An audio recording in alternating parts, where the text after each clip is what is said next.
They say blood is thicker than water, but nobody tells you how fast it dries on concrete.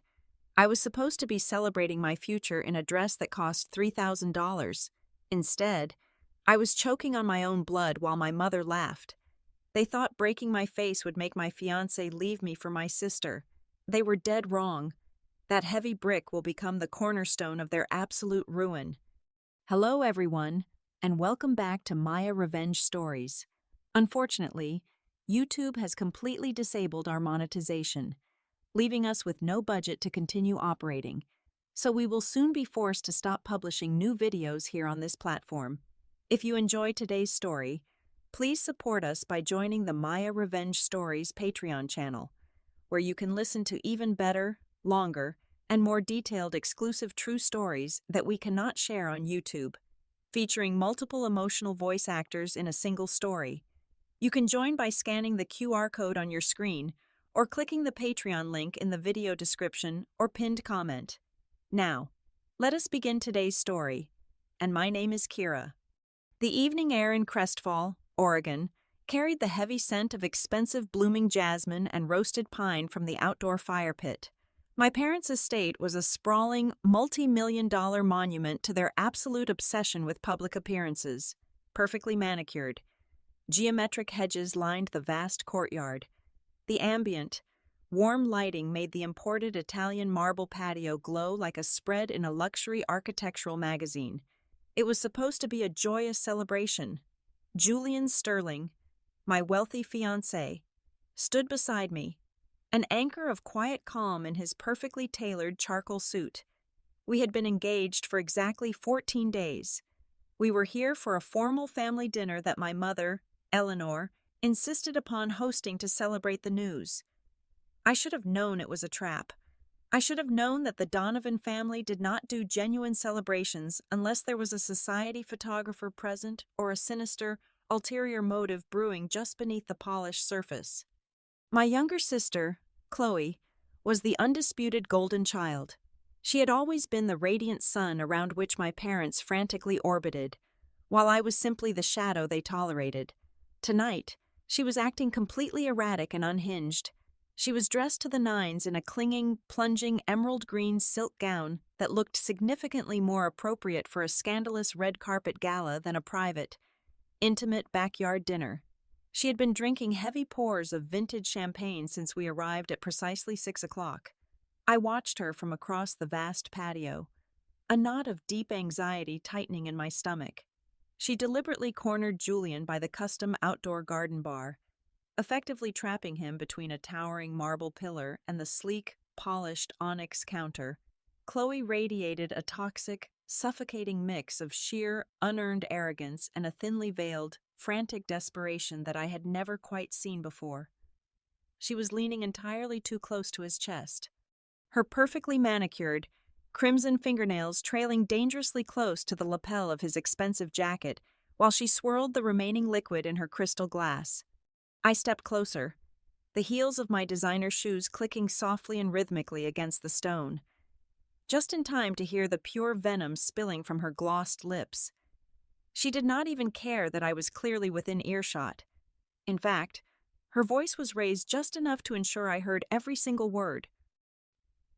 "You are making a massive, humiliating mistake, Julian," Chloe purred, her voice dripping with a sickly sweet, rehearsed condescension. "Kira is just too damaged and broken for someone of your immense stature. She works entirely too much. She is relentlessly boring, and she does not understand how to properly navigate your high society world. Look at her standing over there. She is rigid. She is painfully ordinary. You need a partner who actually fits your public image. Someone who knows exactly how to play the game and looks the part of a billionaire's wife." Chloe stepped even closer, completely invading his personal space, her eyes wide with a frantic, wild, almost manic energy. "Leave her. Tonight. Leave her for me right now. I can be exactly what you need. We both know I belong by your side, not her. I am the beautiful one in this family. I am the one people actually want to look at. Julian." The sheer brazenness of her demand left me momentarily paralyzed, my breath catching in my throat. I had spent 28 years dealing with her endless entitlement, but this was an entirely new level of sickening delusion. I fully expected Julian to politely step away, to diffuse the deeply uncomfortable situation with the same diplomatic grace he used in high-stakes corporate boardrooms. Instead, the temperature on the patio seemed to instantly plummet below freezing. Julian did not flinch. He did not take a single step backward to give her room. He looked down at Chloe with a cold, devastating, absolute finality that would have frozen a roaring fire. "Chloe," Julian said, his voice dangerously low, slicing through the warm evening air like a sharpened steel blade. "You are pathetic. You are an empty, shallow, worthless shell of a person. I would not touch you if the world were ending and you were the last breathing creature on this earth. Do not ever speak about my future wife again. Now back away from me before I lose my temper and humiliate you." The rejection hit her like a devastating physical blow to the chest. Chloe's face violently contorted, twisting from seductive, arrogant confidence into a hideous mask of pure, unadulterated rage. She slammed her expensive crystal glass down on the onyx bar with so much force that the delicate stem snapped clean in half. Sending champagne flying across the counter, she threw her head back and unleashed a piercing, shrill, ear-splitting, screaming tantrum. She shrieked at the top of her lungs, violently stomping her high-heeled feet, her face turning an ugly mottled red as she hurled vile, incoherent insults at Julian and me. It was the complete meltdown of a spoiled, vicious toddler trapped in the body of a grown adult woman. The hysterical screaming drew my father, Arthur, out from the grand living room. He stepped heavily onto the patio, his face flushed with anger, a heavy crystal tumbler of expensive bourbon gripped tightly in his right hand. He looked at Chloe, who was shrieking and publicly humiliated, and then he immediately locked eyes with me. There was zero hesitation in his gaze. There was no question in his mind of what had transpired. In his twisted, warped reality, if the precious golden child was upset, it was automatically and entirely my fault. He did not say a single word. He did not ask for an explanation. He aggressively set his drink down on the nearest patio table. He walked purposefully over to the edge of the manicured flower bed.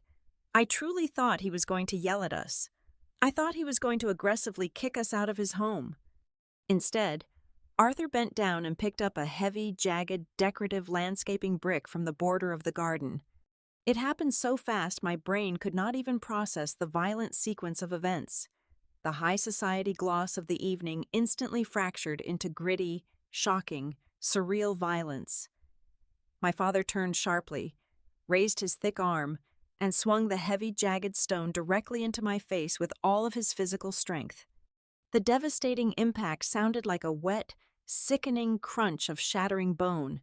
The sheer force of the jagged brick obliterated my left cheekbone and instantly fractured my orbital socket. A blinding, agonizing explosion of white-hot pain violently ripped through my entire skull. The metallic, hot, coppery taste of my own blood instantly flooded my mouth and throat. I stumbled backward, the world tilting violently on its axis as my vision swam in a thick, dark crimson haze. I could not breathe. I could not even form a scream. I collapsed, my knees buckling beneath me, but I did not hit the hard stone patio. Julian caught me. He desperately dragged me into his strong arms, his perfectly tailored charcoal suit instantly soaking up the heavy, dark flow of blood rapidly pouring from my shattered face. And then, the absolute most terrifying sound of the entire night cut cleanly through the high-pitched ringing in my ears. Laughter. My mother, Eleanor, stood merely a few feet away. She did not scream in horror. She did not rush to the side of her bleeding, severely injured daughter. She did not pull out her mobile phone to dial for an emergency ambulance. She simply raised a manicured hand, casually covered her mouth, and began to laugh. It was not a nervous, shocked giggle. It was a genuine, hysterical, echoing laughter that sounded exactly like twisted, demonic wind chimes blowing over a cold graveyard. She was actively watching me bleed out in the arms of the wealthy man she desperately wanted for her other daughter, and she found the sight utterly, hilariously entertaining. The sickening sound of her laughter snapped something dark and primal inside Julian. As my father stood there, staring blankly with the bloody brick still gripped tightly in his raised hand, physically preparing to swing for a second lethal strike, Julian moved with explosive speed. He let me down as gently as possible onto the cold stone, then launched himself upward like a wild animal. Julian viciously and aggressively tackled my father to the ground, the heavy, sickening thud of Arthur's skull violently hitting the hard Italian marble was incredibly loud. Julian pinned him down, his strong hands wrapped violently around my father's shirt collar, roaring with an unhinged fury I had never heard from him before. "Call the police!" Julian roared into the dark night, his booming voice echoing off the neighboring multi-million-dollar mansions. "Somebody call the police right now. I will kill you. I swear I will kill you." I lay there broken on the patio, physically choking on my own blood, weakly staring up at the elegant fairy lights strung perfectly across the courtyard. My mother was still laughing hysterically.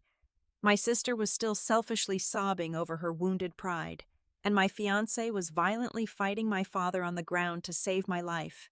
The sharp edges of my vision rapidly blurred, the bright crimson turning to a dull gray, and then the world finally faded into a heavy, silent, merciful black. The fragments of consciousness I retained from the ambulance ride were entirely chaotic, anchored only by the firm, unrelenting grip of Julian's hand holding mine.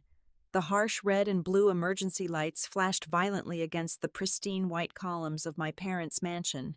Through a hazy, half-lucid fog, I heard the clinical, urgent voices of the paramedics. Then, cutting through the chaos, came the smooth, sickeningly calm tone of my mother. She and Arthur were actually sitting calmly at the wrought iron patio table, sipping fresh glasses of expensive Pinot Noir, as if the pool of my blood soaking into the grout was merely a spilled cocktail. "Oh, it is just a terrible, unfortunate accident," Eleanor told the emergency medical technicians, her voice a masterful performance of composed maternal concern. "She had way too much to drink tonight. Poor dear. She stumbled in her high heels and fell face first onto the masonry. We are just utterly devastated." Before the paramedics could even process the audacity of that lie, Julian's voice shattered their theatrical performance. "Do not listen to a single word that woman says," he roared, his voice cracking with raw emotion. He was covered from head to toe in my blood, his expensive clothes completely ruined. He hit her with a brick. Her own father brutally assaulted her. Julian physically stepped forward, blocking Arthur from taking even a single step closer to the rolling stretcher.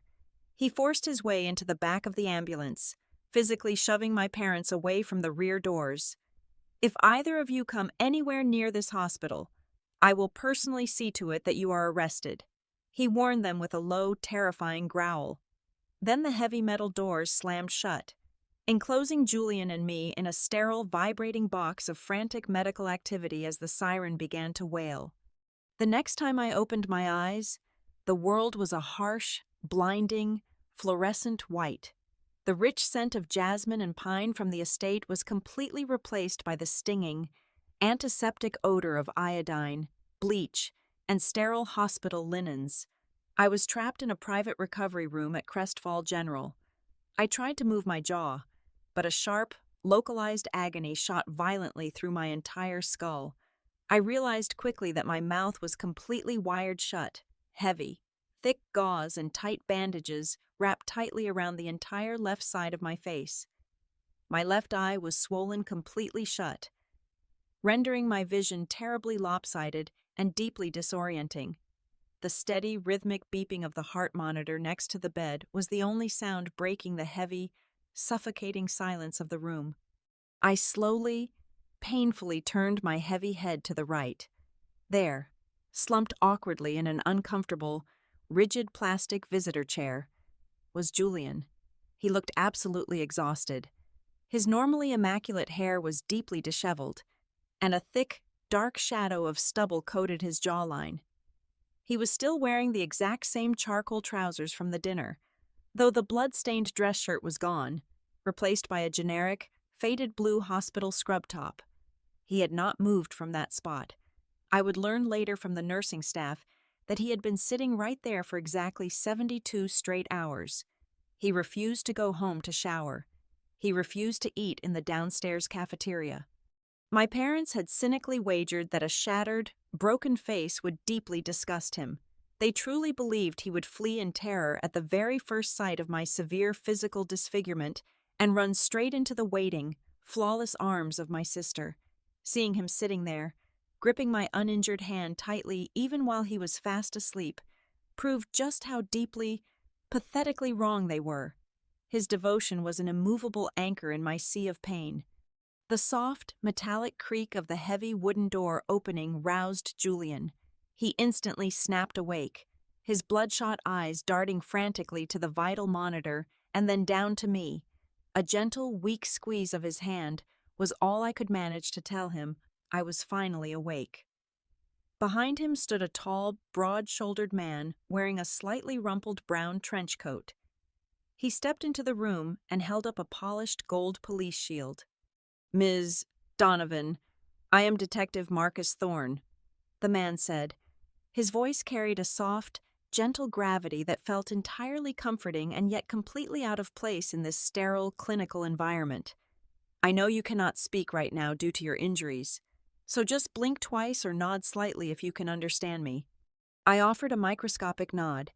Julian immediately stood up, positioning his body protectively between my hospital bed and the detective, like a loyal guard dog ready to strike. Detective Thorne pulled a small, black digital tablet from his inside coat pocket. "Your fiancé filed a detailed police report stating your father viciously attacked you with a landscaping stone.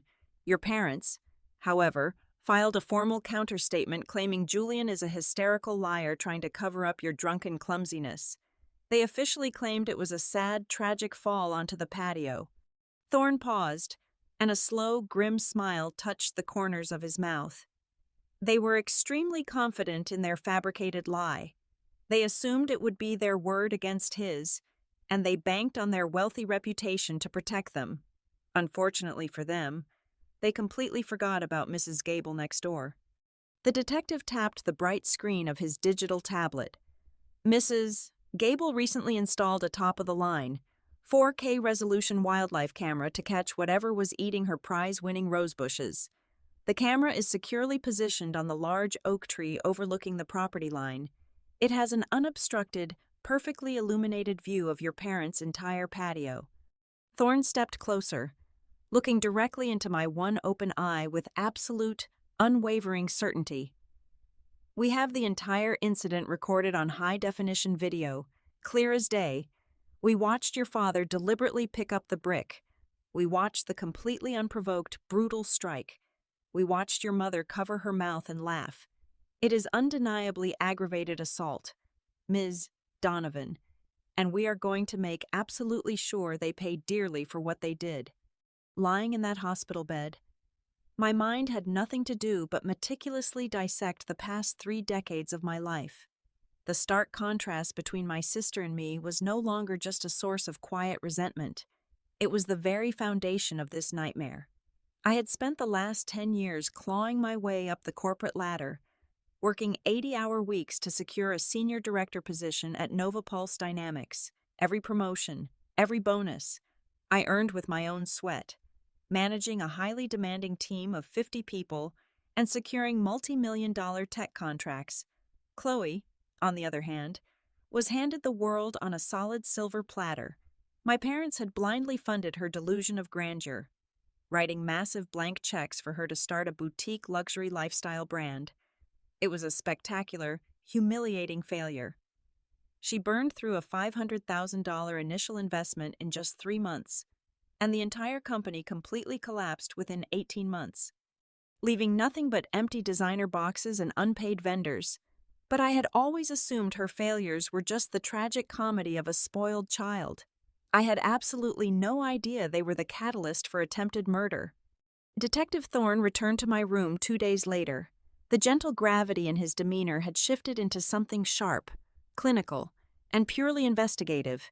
He did not just bring procedural updates about the assault, he brought the dark, rotting truth that had been festering beneath my family's picture-perfect facade for years. "We dug deep into your sister's finances," Thorne said, pulling up a heavily redacted document on his secure digital tablet. "Chloe is not just broke. Ms. Donovan, she is actively facing a sealed federal indictment for massive wire fraud. She deliberately defrauded private investors out of nearly $4 million to fund her lavish personal lifestyle after her fake business went under. The Federal Bureau of Investigation was preparing to arrest her by the end of this month. She is looking at a minimum of 15 to 20 years in a federal penitentiary." The sterile, heavily conditioned air in the hospital room suddenly felt incredibly thin. The sickening puzzle pieces violently snapped together in my mind. Chloe was hopelessly cornered. She desperately needed a massive influx of untraceable cash to quietly pay off her wealthy victims and make the federal charges disappear. And then, Julian walked into our lives, a man with a corporate net worth that made $4 million look like absolute loose change. The twisted sociopathic logic of my parents became horrifyingly clear. In their shallow, appearance-obsessed world, physical beauty was the only currency that truly mattered. They genuinely, wholeheartedly believed that if my face was violently destroyed, Julian would be immediately disgusted. They thought he was as incredibly vapid and morally bankrupt as they were. They reasoned that a wealthy, high-status man would never stay with a disfigured, scarred woman. Their master plan was to physically break me so Julian would abandon me, leaving the door wide open for them to aggressively push the flawlessly beautiful Chloe into his arms. They were perfectly willing to sacrifice my face, my sanity, and my entire future, all to secure a financial bailout for their criminal golden child to save the Donovan family name. "It gets significantly worse," Thorne continued, his voice completely devoid of any warmth. "Armed with the video footage from the neighbor, a county judge granted us a full search warrant for the Crestfall estate this morning. Our cybercrimes division seized their computers and cracked a shared family cloud drive. They were not just hoping for a convenient, drunken accident on the patio. They meticulously planned this." Julian tightened his grip on my uninjured hand, his knuckles turning completely white with rage. Thorne read directly from his glowing screen. "We found a deeply calculated dossier on Mr. Sterling. They had unauthorized background checks, detailed analyses of his investment portfolios, and comprehensive financial profiles. But the absolute most damning evidence was the search history on your mother's personal laptop. Exactly 3 weeks ago, she began researching how to inflict permanent facial scarring. She searched for the exact amount of blunt force trauma required to shatter a human cheekbone without causing a fatal brain hemorrhage. This was a highly calculated, cold-blooded, premeditated conspiracy." My stomach violently churned. The very people who were biologically supposed to protect me had sat around their imported Italian dining table, casually sipping expensive wine, and researched exactly how hard they needed to hit me with a landscaping rock to ruin my life. Suddenly, the heavy wooden door to my room swung wide open. A breathless floor nurse stepped inside, looking incredibly frantic. "Detective Thorne, hospital security just called up from the main lobby. The patient's parents and sister are downstairs right now. They are causing a massive scene, screaming at the administration staff, and demanding to be led up to this floor. They are threatening to sue the entire hospital if they do not get to speak with Kira to force her to drop the charges." Thorne did not look surprised in the slightest. He slowly slipped his digital tablet into his brown coat pocket and offered a chilling, predatory smile. "Perfect timing. Let us go appropriately greet the family." Julian immediately stood up and moved behind my hospital bed. "I want her to see this," he said, his voice hard as cracked stone. "Wheel her out to the mezzanine overlook.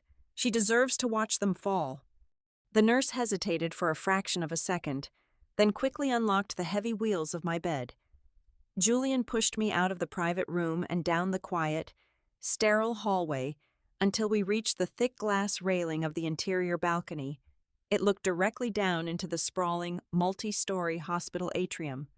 Down below, my family was putting on a spectacular, highly embarrassing performance. Arthur was violently jabbing his finger at a terrified receptionist. Eleanor was dramatically clutching her designer handbag, loudly complaining about the sheer disrespect they were enduring from the medical staff.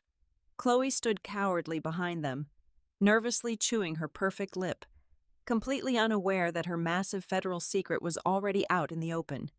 I watched from above as Detective Thorne calmly walked out of the main elevators and approached them. He did not go alone.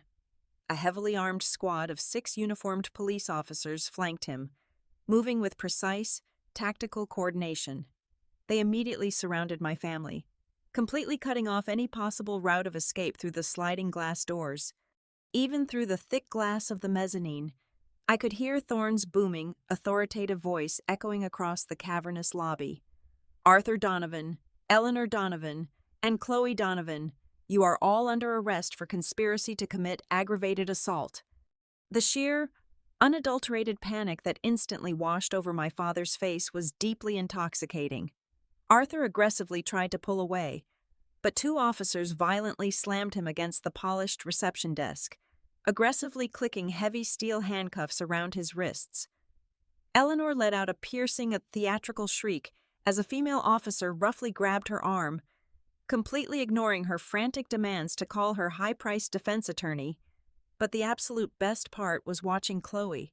The precious golden child completely collapsed to the floor in a hysterical, sobbing heap as the cold metal cuffs locked tightly around her wrists, her pristine designer clothes dragging heavily on the dirty hospital tiles.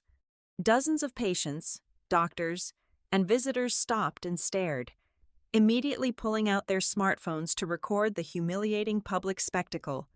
The untouchable, arrogant Donovan family was being paraded out of the front doors in chains, their fake, perfectly curated empire violently crumbling in front of a live, captive audience.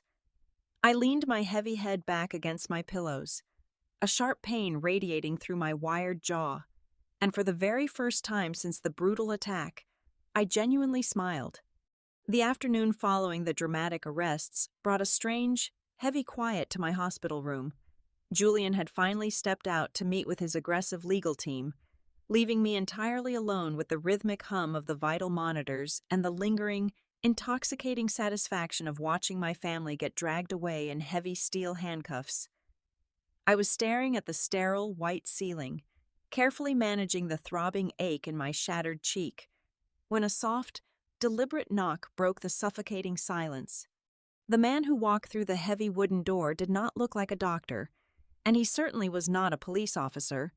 He was an older gentleman, impeccably dressed in a sharp, custom-tailored charcoal pinstripe suit that spoke of old, quiet money and absolute authority. His silver hair was perfectly combed, and his piercing blue eyes held a sharp, calculating intelligence. In his right hand, he carried a severely worn, antique leather briefcase that looked as though it had survived a century of corporate warfare. "Good afternoon, Kira," he said. His voice was smooth, rich, and incredibly methodical, sounding exactly like a master chess player explaining a brilliant, game-winning move. "My name is Silas Reed. I am a senior forensic accountant, and I've been waiting a very long time to finally meet you." I could not speak through my wired jaw, but my single open eye must have conveyed my deep, overwhelming confusion. He pulled up the rigid plastic visitor chair and sat down with practiced grace, gently placing the battered leather briefcase across his lap. "I represent the estate of your late Aunt Beatrice," Silas stated, watching my reaction closely. The name sent a bizarre jolt through my foggy, medicated brain. Aunt Beatrice. Growing up, Arthur had relentlessly painted his older sister as the ultimate cautionary tale. My father claimed she was completely insane, utterly destitute, and totally dead to the Donovan family. Her name was strictly forbidden in our household. I had always pictured her as a tragic, raving woman who died with absolutely nothing to her name, locked away in some forgotten, run-down asylum. Silas let out a dry, humorless chuckle, cleanly reading my mind. "I imagine your father spun quite the pathetic narrative about her. Allow me to permanently correct the historical record. Beatrice Donovan was not crazy, and she was certainly never destitute.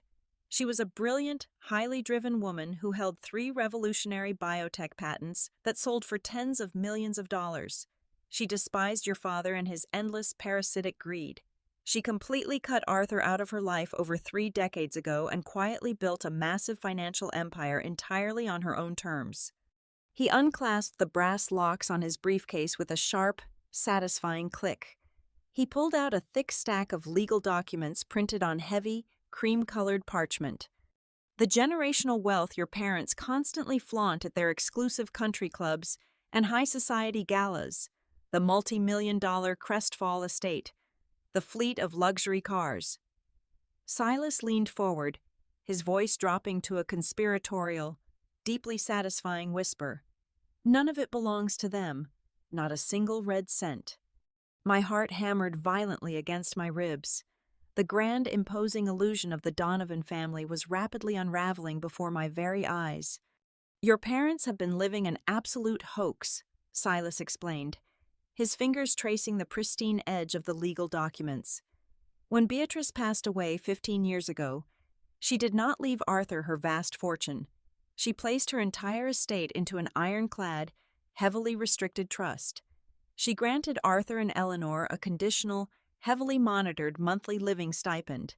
They are merely glorified tenants in that massive mansion. Beatrice owned everything, and my firm has strictly controlled the purse strings for the past 15 years. The sheer magnitude of the lie was breathtaking. The arrogant, untouchable king and queen of Crestfall were basically living on a strict allowance distributed by the very sister they publicly mocked. But Silas was not finished.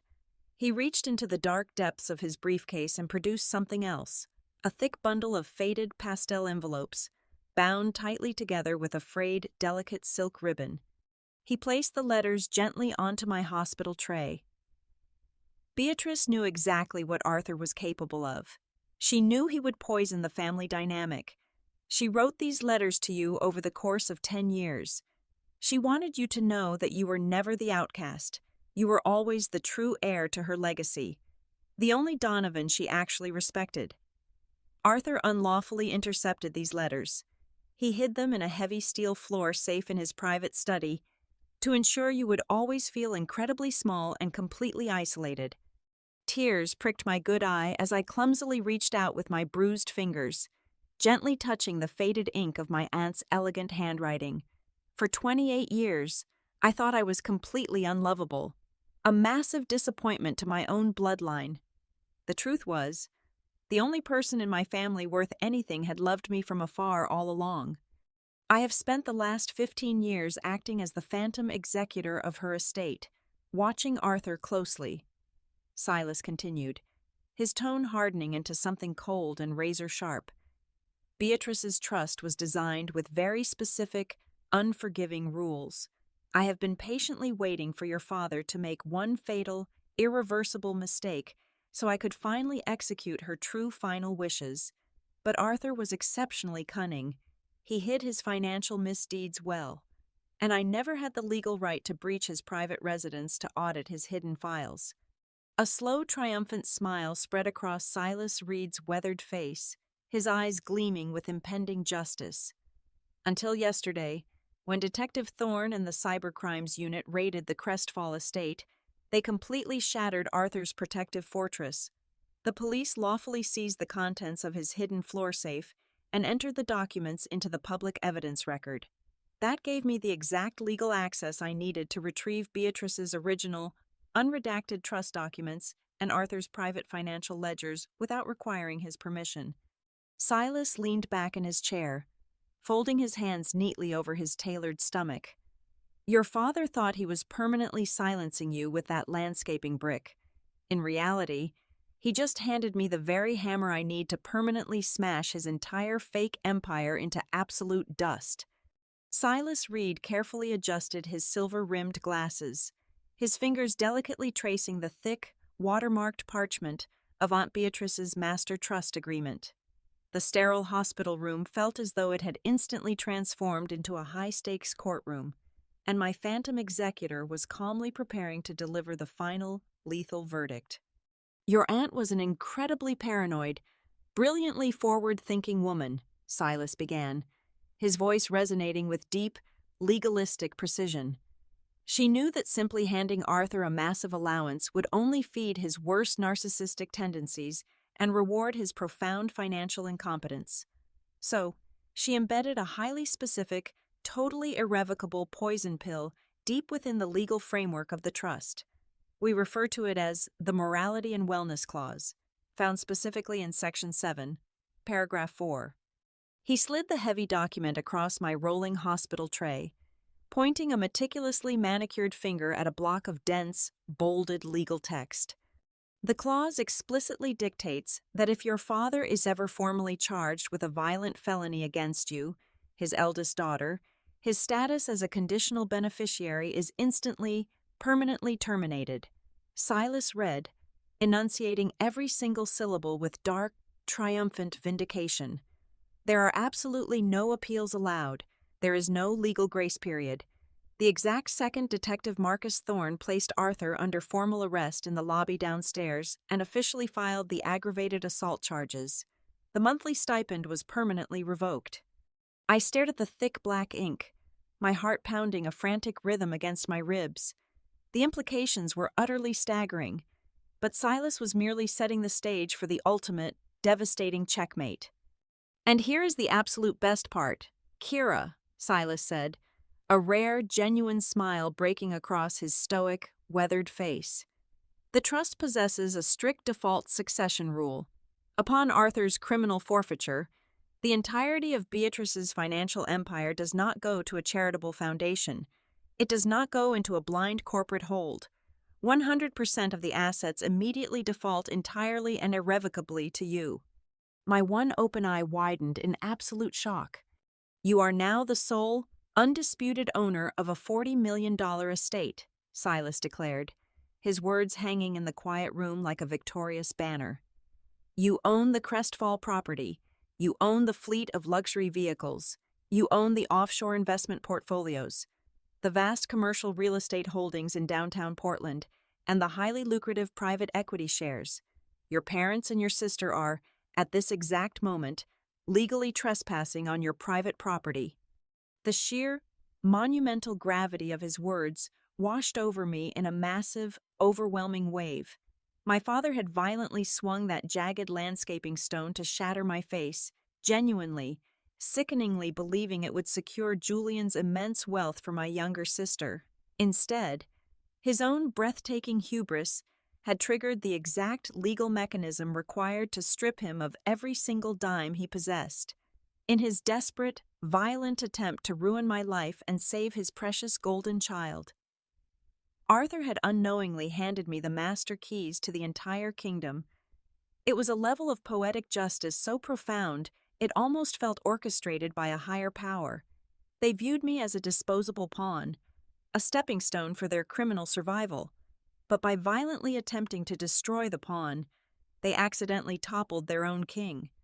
But the tightening noose of justice had not fully closed just yet. Silas reached back into the dark depths of his worn leather briefcase and pulled out a thick stack of printed financial spreadsheets, completely covered in harsh red ink annotations. When I finally gained lawful access to Arthur's private ledgers this morning, my forensic accounting team conducted a rapid, brutal audit, Silas explained, his tone dropping back into a cold, clinical sharpness. "We discovered exactly how your father was quietly funding Chloe's early luxury lifestyle brand before it spectacularly imploded. He was not just using his monthly allowance. He was actively committing massive financial crimes. Arthur deliberately set up sophisticated shell companies registered in Delaware. He fabricated hundreds of fake maintenance invoices for the Crestfall estate.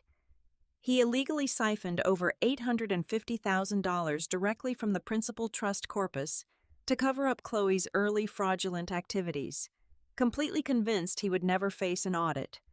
It was a breathtaking cascade of criminal arrogance. Not only was Arthur facing years in a state penitentiary for aggravated assault, but Silas was already preparing a massive civil litigation lawsuit and forwarding the extensive embezzlement evidence straight to the federal authorities. My parents were not just entirely broke. They were facing absolute, inescapable financial and legal annihilation. Silas packed his thick documents away with methodical grace, leaving a single, activated black titanium debit card tied to my new multi-million-dollar accounts on the bedside table. He gave me a deeply respectful nod and quietly exited the room, leaving me to bask in the surreal, intoxicating glow of ultimate victory. Late that evening, as the hospital quieted down to a soft, nocturnal hum, the harsh, jarring ring of the sterile landline phone on my bedside table violently broke the silence. I awkwardly reached over with a bruised arm and lifted the heavy plastic receiver to my ear. An automated, robotic female voice echoed through the speaker. "You have a collect call from an inmate at the Crestfall County Correctional Facility. To accept, press 1. I slowly, deliberately pressed the button. "Kira. Oh my God. Kira. Please." Chloe's voice violently exploded through the receiver. She was not purring with arrogant condescension anymore. She was sobbing hysterically, her voice a pathetic, wet mess of pure, unadulterated desperation. The harsh reality of a cold concrete cell had completely broken the golden child in less than 24 hours. "Kira, you have to help us," Chloe begged, her breaths coming in short, rapid, panicked gasps. "Mom is crying hysterically in the holding cell next to me, and the guards will not let us see Dad. The judge set our bail extremely high, and when our assigned public defender tried to access our bank accounts to post the bond, the bank teller said every single account is completely frozen. They said the money is gone. Kira, we are going to federal prison. You have to call Julian right now. You have to make him pay our bail. The guards are treating us like absolute garbage, and I cannot survive in here. Please, I am begging you." I listened to her pathetic, frantic pleading, feeling absolutely nothing but cold. Hardened steel in my chest. My jaw was still heavily wired shut, making speaking an incredibly painful, agonizing physical effort. But this was a moment I was more than willing to bleed for. I carefully adjusted my breathing, clenching my teeth tightly together, and forced my voice through the tight metal wires with deliberate, icy precision. "The price of beauty is finally out of your budget, Chloe." I did not wait to hear her scream. I pulled the receiver away from my ear, pressed my thumb firmly against the receiver hook, and hung up the phone on my sister forever. 6 months passed, stripping away the bitter winter and replacing it with the crisp, unforgiving clarity of spring. The heavy mahogany doors of the Crestfall County Courthouse swung open, and I walked down the center aisle with Julian firmly by my side. The harsh, fluorescent lighting illuminated the jagged, pale scar that ran fiercely across my left cheekbone. I did not bother to cover it with heavy makeup. It was a badge of absolute survival. Sitting at the defense table were 3 people I no longer recognized. The formidable Donovan family had been completely decimated. Arthur, Eleanor, and Chloe wore identical, incredibly stiff, bright orange county jumpsuits. Without their expensive designer wardrobes, their perfectly styled hair, and their suffocating arrogance, they looked remarkably small and hopelessly terrified. The high society elite they had spent decades desperately courting had completely abandoned them. Not a single country club friend or wealthy neighbor showed up to support them. The state judge did not offer an ounce of leniency.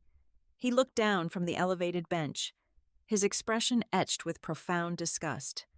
"Your actions represent a deeply sickening, calculated betrayal of familial trust," the judge declared, his stern voice echoing loudly through the silent room.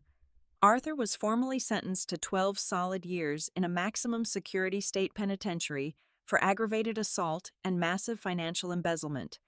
Eleanor, sobbing uncontrollably and desperately clinging to the wooden table, received 5 years for acting as a direct accessory to the brutal attack. And Chloe, the flawless golden child who sincerely thought the entire world owed her absolute luxury, was handed down a crushing 20-year federal sentence for her massive wire fraud scheme. I watched with calm, icy detachment as the heavy metal cuffs were locked around their wrists one final time.